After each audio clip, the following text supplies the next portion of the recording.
जब तक हमें समझने में आ रहा है कि लोग रोजगार देंगे, जब तक स्वयं का रोजगार आप चालू नहीं करोगे तब तक ये समस्या बढ़ती जाएगी। जब तक आप सोच रहे हैं कि सरकार आएगी नौकरी देगी, प्राइवेट कंपनी आएगी नौकरी देगी, जब तक लोगों के भरोसे रहोगे तब तक ये समस्या बढ़ती ही जाएगी। आज के 14 साल पहले मेरी टेप मिल जाएगी गूगल पर, उस पर बिल्कुल क्लियर कट बोला कि पूरी दुनिया में तेज गति से बदलाव हो रहा है। AI आर्टिफिशियल इंटेलिजेंस की बात आज के 14 साल पहले सिर्फ चालू हुई थी, तब मैंने कहा कि ऐसी कारें आएगी और ड्राइवर गायब हो जाएंगे, और अब ऐसी कारें आने लग गई कि जिसमें ड्राइवर असिस्टेंट की जरूरत नहीं है। जो ही 5G नेटवर्क पूरी जगह चालू होगा, इस पूरी पृथ्वी से अगले 15 सालों में सारे ड्राइवर गायब हो जाएंगे 100%। आप कहेंगे नहीं होंगे, तो मैं आपको बता दूं, आज के 25 साल पहले STD PCO का बिजनेस टॉप पे था कि नहीं था? हर आदमी चाहता था कि मैं STD PCO खोलकर बैठ जाऊं, क्योंकि कुछ करना ही नहीं पड़ता। लोग आते हैं, कॉल करते हैं, पैसा डालते हैं, हम अपना आप कमाते हैं। मोबाइल आया, पूरा STD PCO गायब होते हुए देखा कि नहीं देखा? अभी ढूंढ के बता दो, ग्वालियर में एक भी नहीं मिलेगा पूरे ग्वालियर। आज के 25 साल पहले पेंटर ऐसे बैनर बनाया करते थे, और पेंटर डिसाइड करते थे कि फिल्म कब रिलीज होगी, क्योंकि पेंटर लोग पोस्टर बनाते थे और वो डेट देते थे कि हम इतने पोस्टर इतने दिन में बना के देंगे, तब फिल्म की डेट रिलीज होती थी। 25 साल बाद सारे के सारे पेंटर ही समाज से गायब होते हुए देखा कि नहीं देखा? ये दुनिया में सब कुछ आप देख रहे हैं। पहले लेबर हड़ताल करते थे हर फैक्ट्री में। कलकत्ता का पूरा बर्बादी इसीलिए हुआ कि कलकत्ता लेबर बेस्ड सारी इंडस्ट्री थी, और आए दिन कम्युनिस्ट शासन में हड़तालें होती थी और पूरा कलकत्ता बर्बाद हो गया। अभी कई सालों से आपने सुना भी नहीं होगा कि लेबर हड़ताल कर रही थी। जहां पर पूरे नेतागिरी वाले स्टेट थे वहां पर भी बंद हो गई, क्योंकि लेबर बेस्ड काम खत्म होते जा रहे हैं। पहले 100 मजदूर लेकर जो काम करते थे, अभी एक JCB मशीन उतना ही काम कर लेती है। गड्ढे खोदना हो या सुरंग खोदना हो, सारा काम टूल्स करते हैं।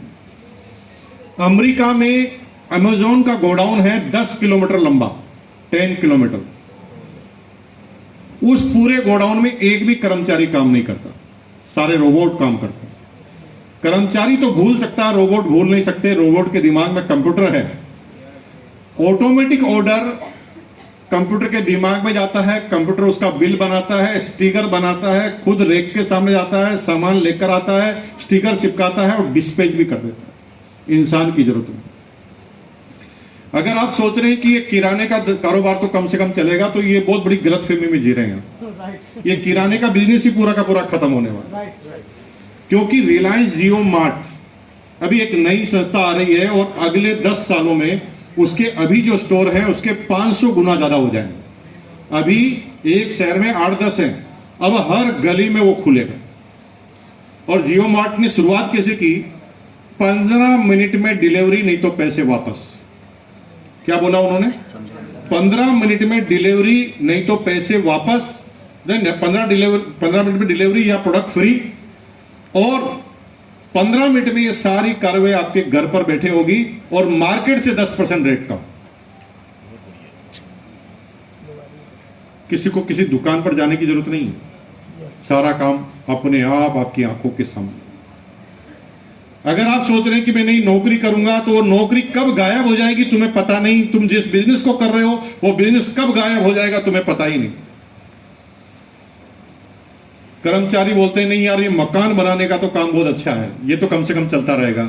मेरे भाई, अब ऐसी टेक्नोलॉजी आ गई है जिसमें किसी इंसान की जरूरत नहीं है। मकान की पूरी डाई बनी हुई है, और एक दिन में एक मकान कंप्लीट है विथ इलेक्ट्रिसिटी कनेक्शन। और मेरी बात पर बिलीव नहीं हो तो गूगल को आज ही सर्च करना क्या टेक्नोलॉजी है। 15 दिन में 50 मंजिला इमारत बना दी चाइना ने, 15 दिन में, और विथ पूरा फर्नीचर।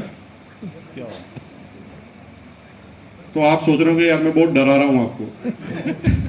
ये खेती वेती जो आप कह रहे हो ना, इंसानों की जरूरत है। अमेरिका में, स्विट्जरलैंड में, इजराइल में ऐसी टेक्नोलॉजी आविष्कार हो गई है कि किसी इंसान की जरूरत नहीं।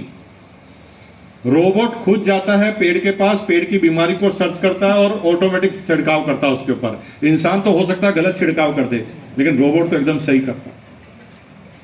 तुम जिस भी फील्ड में जाने की कोशिश कर रहे हो वहां पर तेज गति से बदलाव आ रहा है, और अगर आप इसे समझ नहीं पाए तो थोड़े दिन बाद आप परेशान होने के अलावा कुछ करेंगे नहीं। सरकार को बदलते रहेंगे 5-5 साल में, और हर सरकार वादा करेगी कि हम आपको नौकरी दे देंगे, और कोई नौकरी देने के लिए तैयार नहीं, देकर करेगा क्या, काम तो कुछ रहेगा नहीं। ऐसे में एक ही चीज का भविष्य सुरक्षित रहता है, वो है डायरेक्ट सेलिंग। और क्यों डायरेक्ट सेलिंग का भविष्य सुरक्षित रहता है?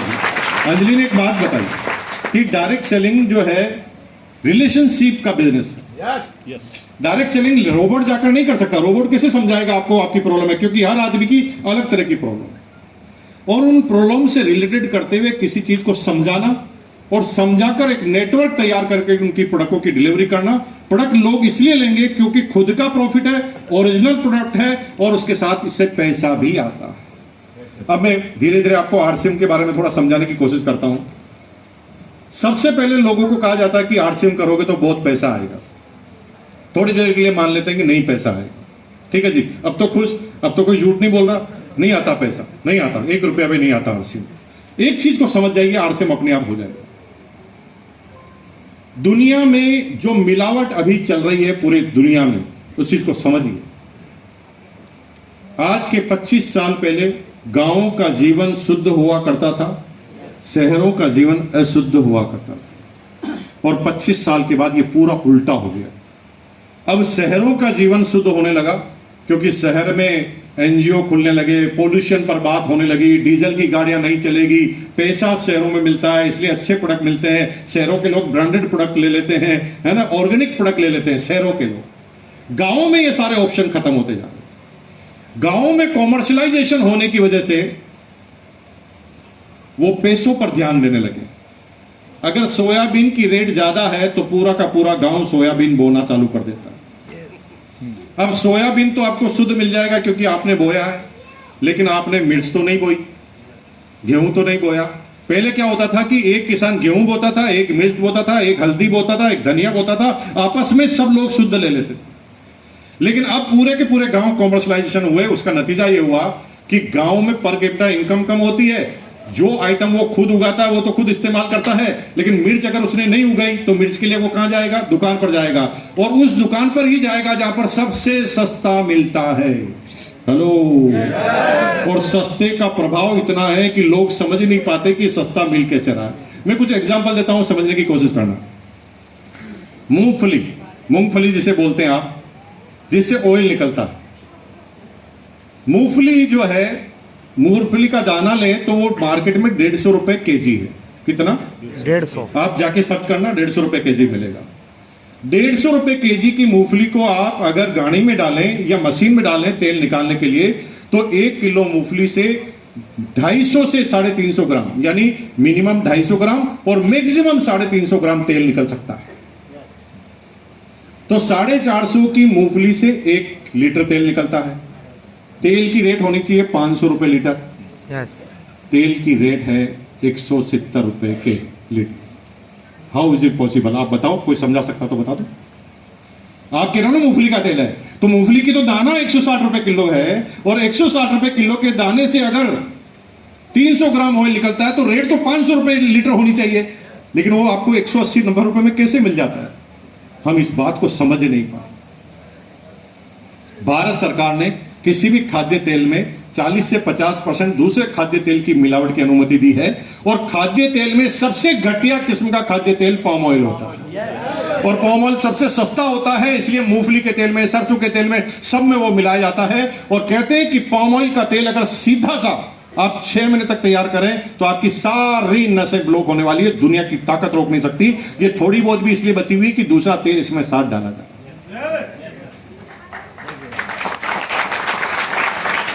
सूखी मिर्च अगर 250 रुपए केजी है तो मार्केट में पीसी भी 200 रुपए केजी कैसे मिल सकती? हम समझ नहीं पा रहे इस पूरी गणित को, और हम क्या खा रहे हैं समझ में नहीं आ रहा। लेकिन ये सारे लोग फायदा क्यों उठाते हैं? क्योंकि खाने के रिजल्ट तुरंत नहीं आते। जैसे 1 लीटर दूध पीने से तुरंत ताकत आती है क्या? उसी तरह जब हम कोई चीज खाते हैं तो तुरंत प्रॉब्लम नहीं होती। तुरंत प्रॉब्लम थोड़ी बहुत होती। कैसे? पेट गुड़गुड़ कर देगा, है ना, गैस बन जाएगी, आवाजें आएगी, थोड़ी देर के लिए होगा, फिर ठीक हो जाएगा। लेकिन जब वो कंटिन्यू करेंगे, आप कंटिन्यू इस चीजों को करेंगे, तो फिर एक बीमारी तैयार होगी, और बीमारी तैयार होगी तो इतनी भारी होगी कि पूरे जीवन में जितना कमाया है ना, एक बीमारी निकाली। और मैं एग्जांपल देता हूं, मेरे होटल्स हैं, और मेरी एक होटल में मैनेजर हैं, अंकित नामा उसका नाम है, जो अभी भी प्रेजेंट में होटल के अंदर है। उसकी मम्मी पापा जो टिफिन बनाकर सप्लाई करते हैं, वो मेरे यहाँ पर सर्विस करता है। तो एक दिन बातें चल रही थी, 7-8 साल पुरानी बात है। मैंने उससे कहा, यार भाई साहब, ये कौन सा ऑयल आप इस्तेमाल करते हो? वो कहे, सर हम 50 रुपए में टिफिन देते हैं, और 50 रुपए में ज्यादा रेट बढ़ाते हैं तो कोई लेता नहीं। मैंने कहा 50 रुपए में कैसे खाना आ सकता है? मैंने कहा क्या कह देता? वो कहा 2 सब्जी, दाल, सलाद, चावल, रोटी, और सैटरडे के दिन मीठी सब्जी, मीठा भी, खीर भी। मैंने कहा संभव कैसे 50 रुपए सर्विस में दे देगा? वो कहा सर हम करें क्या, ज्यादा बढ़ाते तो कोई लेता नहीं, और इसी रेट पे हमें देनी पड़ती है। तो मैंने कहा फिर क्या करते हो? बस क्या करते हैं, जाते हैं मार्केट में, कहते हैं सबसे सस्ता क्या है, जो भी सबसे सस्ता होता है। जैसे सब्जी वाले के पास जाते हैं कि भाई तेरे पास कौन सी सब्जी बच गई है, सबसे सस्ती कौन सी दे रहा है, वो सब्जी ले लेते हैं, सबसे सस्ती हल्दी ले लेते हैं, सबसे सस्ता तेल ले लेते हैं, और फिर वो बनाकर खिला देते हैं। मैंने कहा फिर तुम? वो कहा सर 2 बार थोड़ी खाना बनाएंगे, वो जो बनता है उसी को हम खा लेते हैं। मैंने कहा भाई साहब प्रॉब्लम में फंसने वाले हो। वो कहा सर 2 साल से खा रहे हैं, अभी तक तो कोई प्रॉब्लम नहीं है। मैंने कहा भाई 2 साल में नहीं हुई, 3 साल में, 5 साल में ये तुरंत होगी। वो कहा सर होगी, जो देखा जाएगा। और पिछले साल उसके पापा को हार्ट अटैक आया, 3 नसें 98% block. Hand to hand doctor ने कहा कि 24 घंटे में बाईपास सर्जरी होनी चाहिए। पूरे जीवन में कमाकर 15 लाख का एक मकान बनाया, तुरंत बेचने गए तो जो दलाल थे उन्होंने ब्लैकमेलिंग करते हुए 12 लाख में मकान खरीदा, और 9 लाख रुपए उस ऑपरेशन में लग गए। पूरे जीवन का एक दिन में सत्यानाश।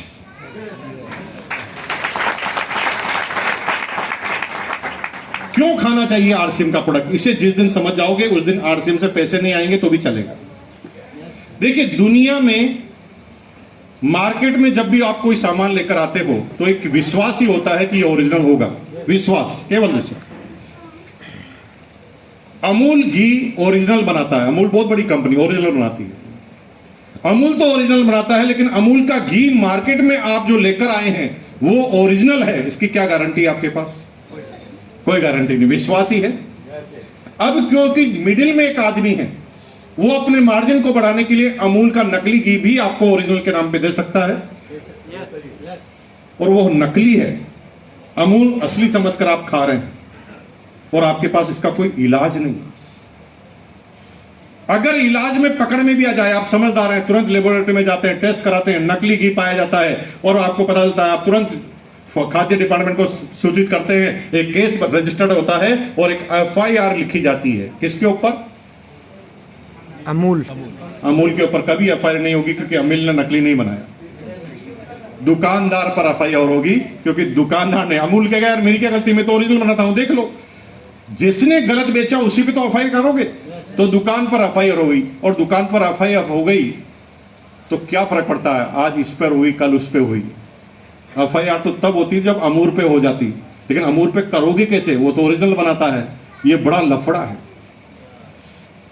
इसलिए वो लोग हमेशा नकली का सहारा लेते हैं, क्योंकि केस कभी भी कंपनी पर नहीं होता, बनाने वाले पर नहीं होता, होता है उस पर जो बेच रहा है।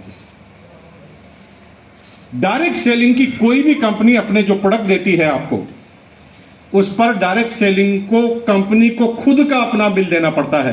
यानी आप जिस पिकअप सेंटर से बाजार से माल लेते हो, वो ऑनलाइन सर्वर कंपनी का होता है, आरसीएम का या और भी कंपनी का, उस ऑनलाइन सर्वर से बिल निकलता। और ऑनलाइन सर्वर से बिल निकलने की वजह से जब भी कोई चीज गलत होती है तो सीधा बिल देने पर वाले पर कार्रवाई होती है।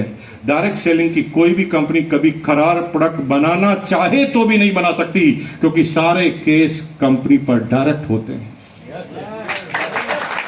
आज के बाद ओरिजिनल खाना चाहते हो, नहीं आएगी इनकम, छोड़ दीजिए।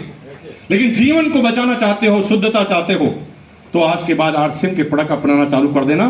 क्योंकि आरसीएम अगर गलत बनाए ना तो सीधा केस आरसीएम पर होता है। साला एक दिन में आरसीएम मत हो सकती, क्योंकि बीच में कोई आदमी नहीं है जिस पर आप केस करोगे। केस क्योंकि बिल जो दे रही है कंपनी, तो उसी पर सारे के सारे केस हुआ करते। इसलिए मेरे भाई इस चीज़ को बहुत ढंग से समझ जाना, तो आपको बहुत बारी बात समझ में आ जाएगी। और पूरी दुनिया बहुत आगे से और तेज गति से जा रही है। पूरी दुनिया में इतने तेज गति से बदलाव हो रहे हैं, आप सोच भी नहीं सकते। एक एक करके इंसानों की नौकरियां गायब होती जा रही है, और ऐसे समय में डायरेक्ट सेलिंग एक मात्र जरिया है जिसमें अपना इंडिपेंडेंटली कारोबार हम करें। मेरा नाम मुकेश कोठारी है और मैं भीलवाड़ा से आपके बीच में आया हूं। 1973,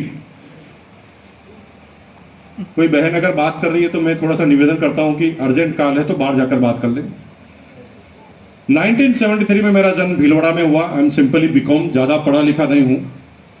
मेरे से कई ज्यादा पढ़े लिखे लोग यहां पर हो सकते हैं। मैं आपकी बुद्धिमत्ता को, आपके ज्ञान को प्रणाम करता हूं और जिंदगी भर कोशिश करूंगा कि आपसे सीखता रहूं। 1973 में जन्म के बाद अपनी इंटर एजुकेशन लेने के बाद एक प्राइवेट नौकरी से मैंने अपना इकोनॉमिकल करियर चालू किया था। 750 रुपए की नौकरी से। 750 रुपए की नौकरी मैंने क्यों की? क्योंकि मेरे पिताजी करोड़पति थे। Yes, no.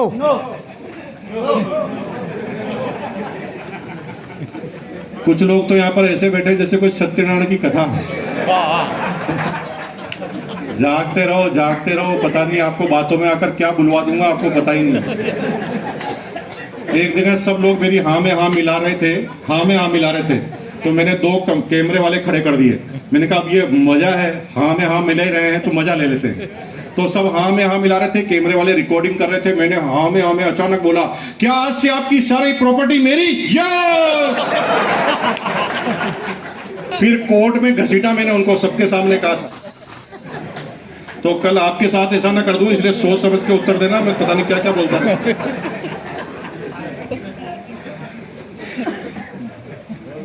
परिवार का जो इकोनॉमिकल जो बैकग्राउंड था ज्यादा अच्छा नहीं था। मैं जब 9 साल का था तब मेरे पिताजी रिटायर्ड हो गए थे, डिफेंस के अंदर थे, फिटनेस साथ नहीं देती थी। वक्त से पहले कंपलसरी रिटायरमेंट लेना पड़ा। 250 रुपए पिताजी की पेंशन अमाउंट आया करती थी। माताजी अचार पापड़ चटनी बनाकर बेचा करती थी। और फैमिली हमारी एकदम छोटी सी थी, 6 भाई बहन। हंस रहे हैं आप, क्योंकि ये 6 कौन सी छोटी है? अरे भाई अभी के हिसाब से बड़ी होगी, अभी जमाना 1-2 का है, लेकिन आज के 75 साल पहले, 70 साल पहले कोई गिन गिन कर पैदा करता था हिंदुस्तान में? साला चाइना को बीट कर दिया हमने एक झटके में। हमने और कोई काम किया नहीं किया, वो बच्चे पैदा करने का गजब का काम किया। दिन देखने रात बच्चे बच्चे बच्चे। आज के 60-70 साल पहले किसी भी बुजुर्ग आदमी से अगर आप पूछते कि भाई साहब आपके कितने बच्चे हैं, तो कोई माइका लाल नहीं था हिंदुस्तान में जो अपने बच्चों की सही संख्या एक बार में बता दे। अपने बच्चों को खुद को गिनना पड़ता था, नन्नो मुन्नो चुन्नो लुन्नो डुन्नो गुन्नो चुन्नो। फिर कहता था 11-12 होंगे, फिर भी कंफ्यूजन 11 है कि 12, फिर भी कंफ्यूजन रहता था। तो पूरे मोहल्ले में सबसे छोटी फैमिली हमारी थी, 6। हमारे पड़ोस में लोड़ा साहब थे, उनके 13। 11 तो क्रिकेट के प्लेयर, 2 एक्स्ट्रा। मम्मी पापा खुद ही एम्पायर बन जाते थे, किसी क्रिकेट टीम की जरूरत नहीं, सब वहीं के वहीं। ये सबसे छोटी फैमिली हमारी थी। सभी भाई बहन स्कूल कॉलेज में पढ़ा करते थे। माँ बाप का एक ही सपना था कि किसी तरह सब लोग पढ़ लिख जाए, और मैं सबसे छोटा था तो मेरे ऊपर ज्यादा उनका अट्रैक्शन था कि ये लास्ट वाला भी अगर पढ़ लिख जाए तो हमारी जिम्मेदारी खत्म हो जाएगी, गंगा ना कराएंगे। तो वो सब मेरे को टारगेट बनाए रखे हुए थे और वो पढ़ाते थे मुझे। पढ़ाई लिखाई से बचपन से मेरी कोई रुचि रही नहीं। पढ़ते सिर्फ इसलिए थे कि पिताजी मारते थे। पिताजी ने क्लियर कट कह दिया था कि बेटा अगर घर में रहना है तो पढ़ना पड़ेगा। और सारे बच्चे इसलिए पढ़ रहे थे, उन्हें पढ़ना था, हम इसलिए पढ़ रहे थे कि हमें नहीं पढ़ना था। क्योंकि कैसे भी करके पिताजी कह रहे थे कि बीकॉम एक बार कर लो, उसके बाद तुम्हारी इच्छा हो जो करना। तो बीकॉम करना हमारा अंतिम मकसद हुआ करता था। पढ़ने के लिए माँ बाप भेजते थे, लेकिन 6ठी क्लास में ध्यान पैसों की तरफ जाता था।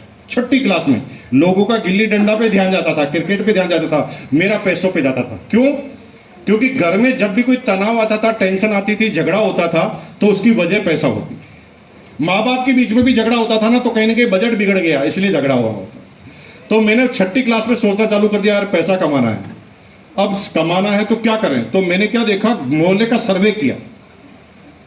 तो मेरे मोहल्ले में मैंने क्या देखा कि जो नौकरी करते थे वो सब स्कूटर या लूना या साइकिल रखते थे, और मोहल्ले में जिन लोगों का बिजनेस था उनके पास, सबके पास कार थी। उस जमाने में मैंने डिसाइड किया कि करूंगा तो बिजनेस करूंगा। सोच लिया उस 6ठी क्लास में। अब मेरे को जल्दबाजी थी कि पैसा कमाना है, तो मैंने छठी क्लास में आइडिया लगाया कि मुझे बिजनेस चालू करना चाहिए। तो मैंने 2-3 बुजुर्ग लोगों से कहा कि मुझे बिजनेस करना है, तो सब लोग मेरे ऊपर मुस्कुराए कि अभी तू छोटा है, गिल्ली डंडा खेल, क्रिकेट खेल, अभी क्या बिजनेस कर रहा। मैंने कहा मेरे को अभी करना है। वो कहा नहीं करना है, एक दिन जरूर करेगा। मैंने कहा नहीं एक दिन नहीं, अभी करना है। तो लोग मुस्कुराते थे। किसी से मैं सहायता मांगता था कि पूंजी दे दो, तो सब मुस्कुराते थे और 5 पैसे दे देते थे कि जाके टॉफी खा ले, क्योंकि कोई सीरियस नहीं था। आप भी जब इस बिजनेस को करेंगे तो आपके ऊपर भी कोई सीरियस नहीं होंगे। और ये हर एक व्यक्ति की जो कामयाब है उसकी कहानी यही है। एडिसन ने पहले बल्ब बनाया तो भी लोग सीरियस नहीं थे। राइट ब्रदर ने प्लेन बनाया तो भी लोग सीरियस नहीं थे। इब्राहिम लिंकन बार बार चुनाव लड़ रहा था तो भी उस पर लोग सीरियस नहीं थे। और लोग तो सीरियस नहीं होंगे, ठानना तुम्हें पड़ेगा। और अगर ठान लिया ना तो वो काम तुम्हारा होगा। तो छठी क्लास में मुकेश कोठारी ने सोचा कि मुझे बिजनेस करना है, और मैंने सोचा सबसे पैसे मांगे, किसी ने नहीं दिए। तो मैंने ठाना कि फिर भी करना है। तुम एक बार अपने दिमाग से बोलो तो सही ना, फिर भी करना है। ये दिमाग 1000 तरह के आइडिया तुम्हें दे देगा, लेकिन हम खुद आइडिया नहीं मांगते दिमाग से। इस दुनिया में सबसे पवित्र मित्र कौन है? दिमाग। आपका अपना दिमाग, जो किसी बिना मिलावट की बात करता है। ये आपकी हां में हां भरेगा। आप अच्छी राय लोगे तो ये अच्छी राय देगा, अगर आप खराब राय लोगे तो ये खराब राय देगा, क्योंकि ये तुम्हारा गुलाम है। ये तुम्हारे ऊपर कभी नहीं जाएगा, तुम्हारा दिमाग। क्यों? क्योंकि आपके दिमाग का उसका कोई दिमाग नहीं। ये दिमाग आपका है, दिमाग का कोई दिमाग नहीं है जो दिमाग लगाए। ये तो आपका दिमाग है ना, आप जो बोलोगे वही करेगा। एक बार क्या हुआ कि राजा अकबर बैंगन की सब्जी खा रहे थे, तो राजा अकबर ने बीरबल को कहा, ये क्या सब्जी है? नामी बेगुन, बिना गुण की सब्जी है, इसमें क्या टेस्ट है? एकदम बकवास सब्जी है। तो बीरबल ने तुरंत कहा, राजा जी एकदम सही कह रहे हैं, जिसका नाम ही बेगुण, जिसका कोई गुण ही नहीं है, वो सब्जी तो निश्चित रूप से बिल्कुल खाने लायक हो ही नहीं सकती। राजा जी आप इस सब्जी को छोड़ दीजिए, आपके लिए दूसरी सब्जी बनाते। 6 महीने बाद अकबर फिर बैंगन की सब्जी खा रहा था, और अकबर ने परीक्षा लेने के लिए बीरबल से कहा, यार क्या सब्जी बनी? सब्जियों में सब्जी एक ही है, बैंगन, उससे अच्छी कोई सब्जी नहीं। तो बीरबल तुरंत बोल पड़ा, राजा जी एकदम सही फरमा रहे हैं आप, बैंगन सब्जियों का राजा है, तभी तो उसके सर पर ताज है, क्योंकि बैंगन से ऊपर तो कुछ हो ही नहीं सकता। राजा ने तुरंत कहा, यार गजब आदमी है, 6 महीने पहले तूने कहा था ये खराब है, और 6 महीने बाद अब तू खुद कह रहा अच्छा है। तो बीरबल ने एक ही जवाब दिया, राजा जी मैं गुलाम आपका हूं, बैंगन का नहीं। मैं आपकी तारीफ करूंगा। तो आपका दिमाग है ना, वो केवल आपकी बात करेगा। ये दिमाग से कभी बचने के सवाल मांगोगे तो बचने के जवाब देगा, और कामयाबी के मांगोगे तो कामयाबी देगा। जैसे आप बिजनेस में दिवालिया हो गए है ना, बिजनेस में पैसे डूब गए। अब आप घर के अंदर हैं, बच्चों आवाज नहीं करना, आवाज नहीं करना। इधर देखो, मोबाइल इधर रखो, बच्चा मोबाइल इधर रखो, मेरे को देखो, मैं बहुत अच्छा कविता सुना रहा हूं तुम्हारा, मेरी तरफ देखो, बहुत अच्छी कहानी सुना रहा हूं, देख ढंग से सुनना, फिर तेरे से पूछूंगा मैं। आप बिजनेस किया, बिजनेस में आप थोड़े से दिवालिया हो गए, यानी बिजनेस में नुकसान हो गया, लोग पैसे मांगने लग गए आपसे। अब क्या हुआ, आप घर पे सो रहे हैं, अचानक सुबह 6 बजे घंटी बजी, आपको तुरंत पता लग गया कि पैसे मांगने वाले आ गए। तो आपने धीरे से खिड़की से खोलकर देखा तो लाला बैठा था पैसे मांगने के लिए। आपको डर लगा, अरे बाप रे, पैसे तो मेरे पास है नहीं, ये लाला खतरनाक है, ये पैसे लेगा। तो आपने दिमाग से पूछा, दिमाग बचने के लिए क्या करूं? ये दिमाग आपका गुलाम है। आपने पूछा क्या, बचने के लिए क्या करूं? तो दिमाग आपको बचने के उत्तर बताएगा। दिमाग कहता है भाग जा। कैसे भागूं? गेट पर तो लाला खड़ा है, वो कहेगा खिड़की से भाग जा। अरे खिड़की से कैसे भागूं, फर्स्ट फ्लोर पर हूं। का बीवी की साड़ी बांधकर भाग। वो आपको सारे भागने की राय दे रहा है, क्योंकि आप बचने की राय मांग रहे। अगर आपने दिमाग से पूछा होता कि ऐसी जिल्लत भरी जिंदगी नहीं जीना चाहता, फिर एक ऐसी जिंदगी व्हाइट कॉलर की जीना चाहता हूं जिसमें अपनी कॉलर को सीधी करके मैं घूम सकूं, बता दिमाग क्या करना चाहिए, तो दिमाग राय देता कि फिर मजबूत रहे, जाकर माफी मांग, गलती हुई तो एहसास कर और सामने वाले से कहे कि भैया तेरा पैसा डूब गया है, लेकिन मेरी हालत खराब हुई है, लेकिन मेरा दिमाग अभी खराब नहीं हुआ है, मुझे थोड़े दिन का समय दो, मैं एक एक आदमी का एक एक रुपया वापस चुकाऊंगा। और मेरे भाई दिमाग फिर वही राय आपको देगा, क्योंकि इस दिमाग का अपना कोई दिमाग नहीं। तो मैंने अपने दिमाग से पूछा बिजनेस करना है, क्या करूं? कोई साथ नहीं देता, मुझे क्या करना चाहिए? तो दिमाग ने उत्तर दिया कि भैया तेरा काम तुझे ही करना पड़ेगा, 2 पैसे 5 पैसे तुझे टॉफी के मिलते हैं, उसी को इकट्ठा करना चालू कर दे। दिमाग ने आइडिया दे दिया। मैंने उस जमाने में 6ठी क्लास में 2 पैसे 3 पैसे 5 पैसे मुझे मिला करते थे टॉफी के लिए, मैं उनको बचत करने लगा। जब सारे बच्चे मेरे सामने टॉफी खाते थे तब मैं पैसों को बचत करता था। एक बच्चे के दिल पर क्या गुजर रही होगी थोड़ा सोचो। बच्चा जब पिताजी से जिद करता है तो पिताजी की औकात देखकर जिद नहीं करता। तो मुझे मेरे बच्चे मेरे सामने टॉफी खाते थे ना, तो मुझे भी बहुत दर्द होता था, लेकिन मेरा टारगेट मुझे याद आता था तो मैं पैसे इकट्ठा करता था। आप भी जब आरसीएम करोगे, मैंने भी जब वो बिजनेस करने की ठानी, आपके जीवन में कई चंपालाल आएंगे जो आपको परेशान करने की कोशिश करेंगे। वो आपके अड़िग निर्णय से आपको हिलाने की कोशिश करेंगे। वो आपको बार बार ये एहसास कराएंगे कि तुम्हारा निर्णय गलत हो चुका है, तुरंत निर्णय को बदल ले। और यहीं पर 90% लोग गलती कर जाते हैं। मेरे क्लास में भी, मेरी 6ठी क्लास में एक क्लासमेट थी जिस लड़की का नाम था ललिता राजपूत। उसका जन्म मेरे को परेशान करने के लिए ही हुआ था। उसको पता चल गया कि मैं टॉफी नहीं खाता हूं, तो उसने पूरी क्लास में यह बात फैला दी कि मुकेश मक्खी चूस कंजूस है, ये टॉफी नहीं खाता। अब उसके पास कोई काम ही नहीं है, वो मेरा प्रचार कर रही, सबको जा जाकर कह रही है कि जीवन में एक ही कंजूस है, मुकेश कोठारी, कंजूस मक्खी चूस। और उसने ठान लिया कि मुझे परेशान करना। वो अपनी ज्योमेट्री बॉक्स में हमेशा एक लॉलीपॉप रखा करती। मैं जो ही उसके सामने आता था वो लॉलीपॉप को बाहर निकालती थी, रेपर खोलती थी, मेरे सामने चाटती थी और रेपर लगाकर वापस ज्योमेट्री बॉक्स में रखती थी। एक लॉलीपॉप को 1 महीना चलाती थी मेरे। जीवन में कोई टारगेट नहीं। इसी तरह आपके जीवन में भी ऐसे ही चंपालाल आएंगे जो खुद कामयाब नहीं है, जो खुद फटीचर है, लेकिन बार बार तुम्हारे से आरसीएम का हिसाब मांगेंगे। कितना कमाया, कार आ गई क्या, उसका क्या हुआ, इतने साल से कर रहा है, अरे तूने क्या किया है अब तक अपने जीवन में। जिसके पास खुद का हिसाब नहीं है वो लोगों से हिसाब मांगता है। जब वो ललिता राजपूत मुझे चिढ़ाती थी ना, भगवान कसम इतना गुस्सा आता था कि गर्दन काट दूं। बहुत गुस्सा आता था। मुझे लगता था कि भाड़ में गया टारगेट, इसको एक बढ़िया सी टॉफी लाकर बताता हूं कि मैं कितना ला सकता हूं। लेकिन जब मेरा मन शांत होता, मैं जो ही अपने टारगेट को याद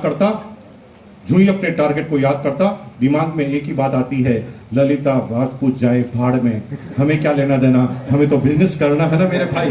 तुम भी ऐसा ही सोचो कि दुनिया जाए भाड़ में, हमें उनसे क्या लेना देना, हमें तो अपना बिजनेस करना है। मैं जब अपने टारगेट को याद करता था फिर चार्ज हो जाता था।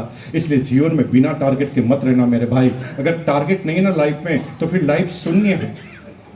अभी सुबह मैं ट्रेन से आ रहा था, सुबह 7 बजे ट्रेन इंटर कर रही थी ग्वालियर में, तो मैंने क्या देखा कि कई जगह पुल का काम चल रहा और जेसीबी मशीन गड्ढा खोद रही। आपको आश्चर्य होगा, सुबह 7 बजे जेसीबी मशीन गड्ढा खोद रही थी, 50 आदमी केवल गड्ढा खोदते हुए देख रहे। 50, और इतनी गहनता से गड्ढा खुदते हुए देख रहे थे कि जेसीबी मशीन अंदर जाती वो पूरी गर्दन को अंदर ले जाता, जेसीबी मशीन ऊपर आती वो पूरी गर्दन को ऊपर लाता, जैसे उसे लग रहा कि इसकी गर्दन पर ही जेसीबी मशीन बंधी हुई है।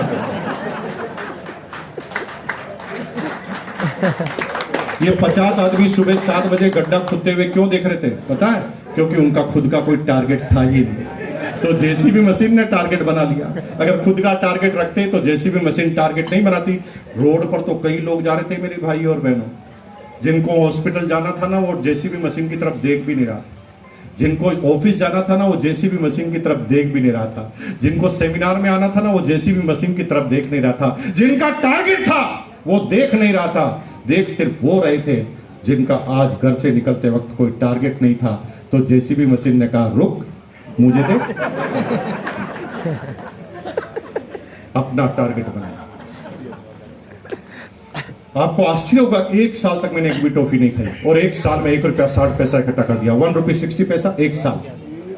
लेकिन दुकान लगाने के लिए काफी नहीं था, तो मैंने अपने बड़े भाई से पैसा मांगा। मैंने कहा भाई साहब आपके पास भी ₹1.60 है, उधार दे दो। प्रश्न ये नहीं है, प्रश्न ये है कि मेरा तो टारगेट था बिजनेस करना, इसलिए मैंने पैसा इकट्ठा किया।